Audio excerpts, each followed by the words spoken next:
আমি जेएन उच्च विद्यालय 10म श्रेणी छात्र अटे।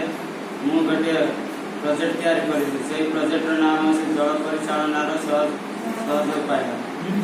प्रथम पटाड़ी निया जायसी पटाड़ी रे जेतेबेले चाष करा जाय सेतेबेले माटिया 8-10 लीटर विशिष्ट माटिया निया जायसी। से माटिया भितर तीनोटी जायसी बड़ीता देले जेतेबेले माटिया रे पानी दिया जाय सेतेबेले बड़ीता पटे जाय कि चारिआडे ओदाय कि नथिबो। ग्रामी जेएन उच्च विद्यालय 10म श्रेणी छात्र अटे। मु गोटे प्रोजेक्ट तैयारी करछि से प्रोजेक्ट नाम होछि जल परिचालन सहज उपाय।